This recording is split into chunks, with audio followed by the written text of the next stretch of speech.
జై శ్రీరామ్. భక్తులందరినీ అష్టాదశ శక్తిపీఠాలలో ఒకటైనటువంటి భ్రవరాంబ తల్లి మరియు ద్వాదశ జ్యోతిర్లింగాలలో ఒకటైనటువంటి మల్లికార్జున స్వామివారు వెలిసినటువంటి మహామహిమాన్విత పుణ్యక్షేత్రమైన శ్రీశైలం నుండి ఆశీర్వదిస్తూ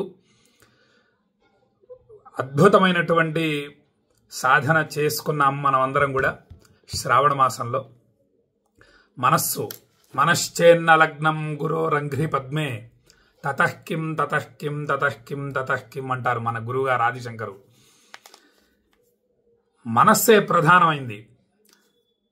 మనందరి మనస్సులు కూడా కాశీ మీద లగ్నమయ్యాయి.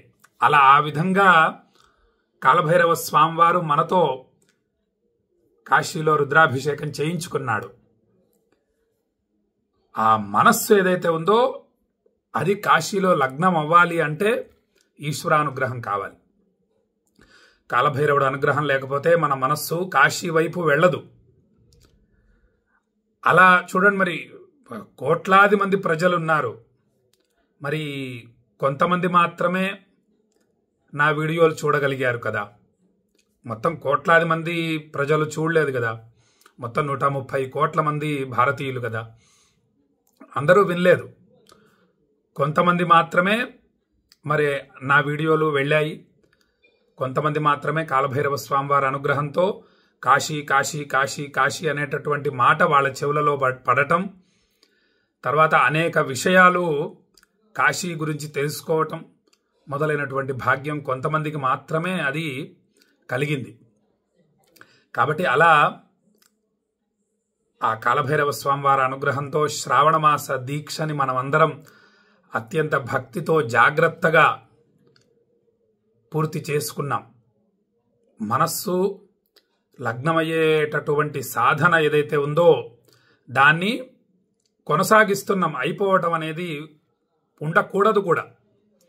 ఎప్పుడూ కూడా మనకు అక్షయ ఫలితాల్ని అనుగ్రహించేటటువంటి మహాపుణ్యక్షేత్రం ఏదైతే ఉందో కాశీ, ఆ కాశీని మర్చిపోవటం అనేది జరగకూడదు.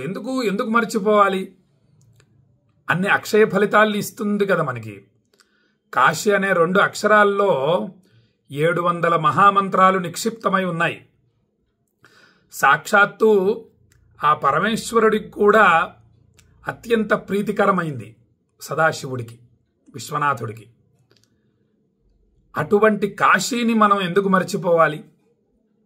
అందుకు ఏదో ఒక విధంగా గుర్తు చేసుకుంటూనే ఉంటూ ఇంకా సాధనలు ఉన్నాయి. సాధనలేది చేస్తూ ఉండాలి. మళ్ళీ మనం నవరాత్రుల సాధన ప్రారంభించబోతున్నాం 3వ తేదీ నుండి. అప్పుడు ఇంకా అమ్మని ధ్యానిస్తూ ఉందాం. మొత్తం శ్రావణ మాసం నెల రోజులు కూడా శివయ్యని ధ్యానించాము, సేవించాము. ఈ నవరాత్రులు, శరన్నవరాత్రులు 9 రోజులు ఏదైతే ఉందో అప్పుడు అమ్మవారిని సేవిద్దాం. అమ్మవారి మీద మనస్సు లగ్నం చేసేద్దాం. ఆ తల్లి ఆశ్చర్యం, కాశీలో వెనుక వైపు స్వయంభూమూర్తి, ముందు వైపు ఆదిశంకరుల ప్రతిష్ఠ. అదొక అద్భుతం. ఎక్కడ కూడా మనకు అలా ఉండదు. ఆ అద్భుతం కాశీలోనే ఉంటుంది. స్వయంభూమూర్తి ఏమో వెనకాల ఉంటుంది, ముందు వైపు ఏమో ఆదిశంకరుల ప్రతిష్ఠ. కొంచెం అలా పక్కకు వెళ్ళి ఆ తల్లిని దర్శించాలి, స్వయంభూమూర్తిని. అష్టాదశ శక్తిపీఠాలలో ఒకటి. వారాణస్యాంతు విశ్వేశం ఎలానో వారణాస్యాం విశాలాక్షి కాశ్మీరేతు సరస్వతి. అలా ఆ శక్తిపీఠాన్ని మనం జాగ్రత్తగా సేవిద్దాము. ఇక శ్రావణ మాసంలో ఆ భక్తుల గోత్రనామాలతో పూజలు చేసి విశ్వనాథ లింగాన్ని ఎంత జాగ్రత్తగా అభిషేకించడం జరిగిందో, భక్తులకు పంపించేటటువంటి మహామహిమాన్వితమైన కాశీ ప్రసాదాల విషయంలోనూ అనేక జాగ్రత్తలు తీసుకోవడం జరిగింది. విశ్వనాథుడికి అభిషేకించినటువంటి మహామహిమాన్వితమైన తీర్థము, విశ్వనాథుడికి నివేదించినటువంటి మహామహిమాన్వితమైనటువంటి ప్రసాదము, విశాలాక్షి అమ్మవారు మరియు అన్నపూర్ణాదేవి పాదపద్మాలకు అర్చించినటువంటి కుంకుమ, శ్రావణ పౌర్ణమి రోజు మరియు అమావాస్య రోజు చేసినటువంటి లక్ష్మీ గణపతి రుద్రచండీ కాలభైరవ హోమముల హోమ భస్మము మరియు విశ్వనాథ లింగానికి తాకించినటువంటి పంచముఖి రుద్రాక్ష, కాలభైరవ స్వామి వారి పాదపద్మాలకు తాకించినటువంటి కాలభైరవ రక్షా కంకణం మరియు కాశీ దారాలు, కాశీ విశ్వనాథుడి యొక్క ఫోటో మొదలైనటువంటి ప్రసాదాలన్నీ కూడా భక్తులకు అత్యంత జాగ్రత్తగా భక్తితో పంపించడం జరిగింది. ఎవరన్నా ప్రసాదములు అందని భక్తులు ఎవరైనా ఉంటే 9347713779 ఈ నెంబర్కి మీ చిరునామా పంపించండి. వెంటనే ఈ యొక్క శ్రావణమాస దీక్షా ఫలితాన్ని ఈ ప్రసాదముల రూపంలో మీకు పంపించడం జరుగుతుంది. అత్యంత భక్తితో ఈ ప్రసాదములను స్వీకరించి, అత్యంత దుర్లభం, సామాన్యమైనటువంటి విషయం కాదు. నెల రోజులు కాశీలో శ్రావణ మాసం ఉండడం చాలా విశేషం, చాలా కష్టసాధ్యం కూడా. ఎందుకంటే కాశీలో శ్రావణ మాసంలో విపరీతమైన వేడి ఉంటుంది.